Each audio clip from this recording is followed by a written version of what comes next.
precip's coming in pretty darn quick on us here. We've got about 2 inches of frost in the ground already, and when it freezes solid, the farming season for 2020 is over. But don't worry, I got at least one more video left for you guys.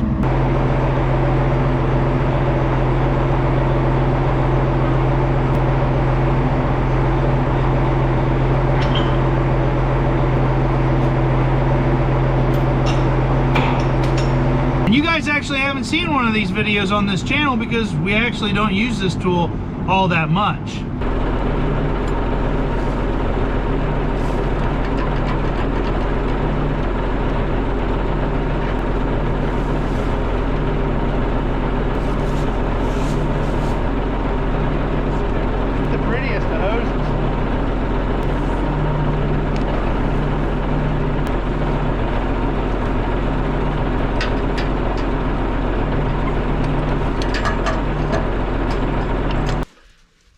And of course, it just couldn't go easy. It's like mandatory that you blow a hose first.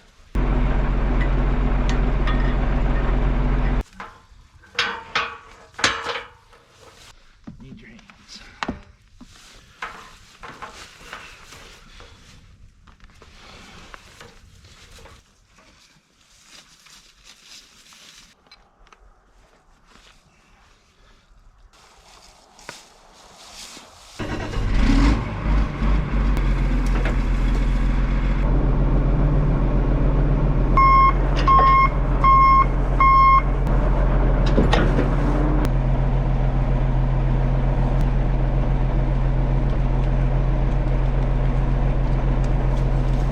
Yep, what we struggled with to pull out of the weeds today was the inline ripper.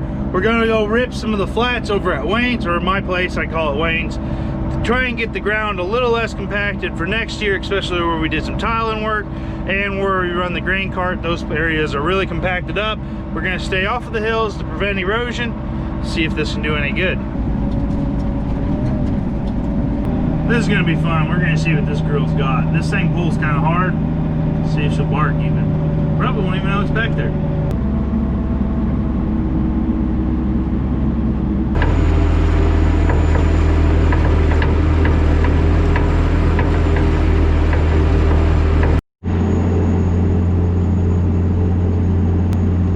Looks like she's gonna pull it. Looks like she's gonna pull it just fine. I'm in 6th gear half throttle. I've heard it chuckle once when I got into a hard spot. So what's my goal with this here? I'm going about 10 inches or so deep with this. It's called an inline ripper.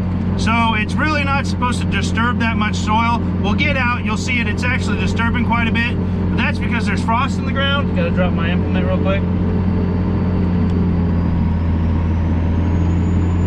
What this thing's designed to do normally is just kind of put a wave into the ground where it picks up the dirt and then sets it back down, in that lifting like motion fractures the hard pan so that water can filtrate down through our soils.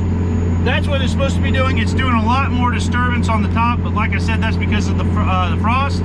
You guys will see it, but this looks like we're going to be doing a decent job.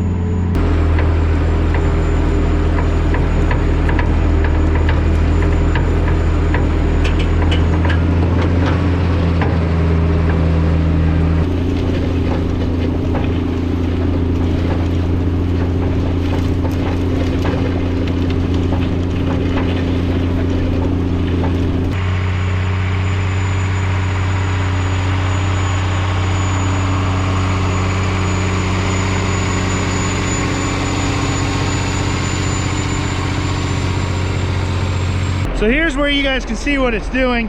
It's heaving the frost. There's how much frost we've got in the ground, about 1.5 inches to 2 inches. It's just picking it up and then setting it back down. And like I said, when it picks it up, it lifts up that hard pan. When it lifts up that hard pan and sets it back down, it fractures it and will let water go through it easier. It's really not supposed to do that much disturbance, but that's just because of the amount of frost that's in the ground right now. And depth wise, well, there you go, probably 10 to 12 inches is how deep we're going.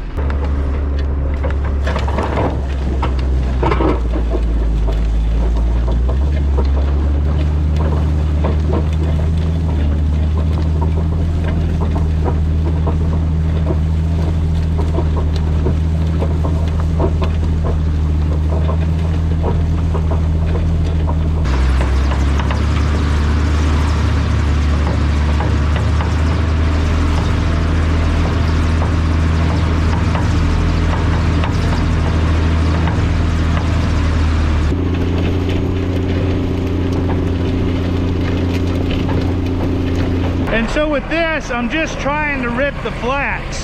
So we're gonna be doing this flat right here where we just did the pattern tile project on this farm. The flat that we did at the very first where drain carts go through a lot, that's pretty compacted. And then on the other side where we did the tile project, this spring, we'll fly the drone over there.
So realistically, the place that I wanted to hit the worst was the area that I'm flying the drone for you guys, is that this is where we did that pattern tile work with Steve in the trencher this spring.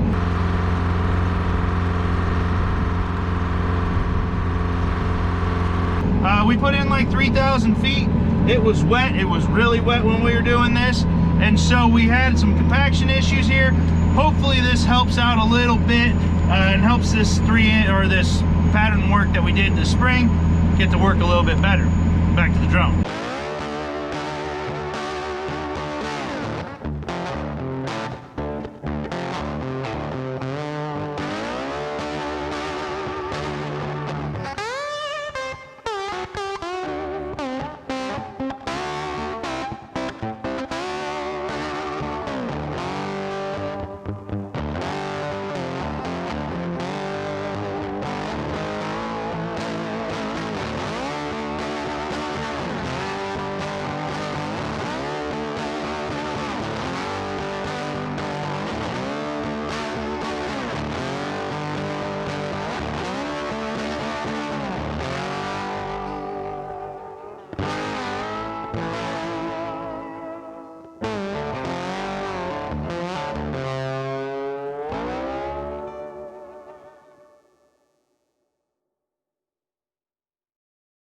Well guys, there you go, a little bit shorter of a video. I wish I could have made it longer, but I'm gonna run out of daylight before you know it. Sun's setting. I hope you enjoyed seeing this thing getting to work.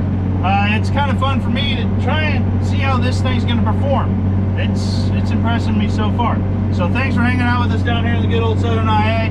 Before you leave, if you had it, don't forget to hit that thumbs up button as you're on your way out. And we'll see you the next time down here in the good old Southern IA.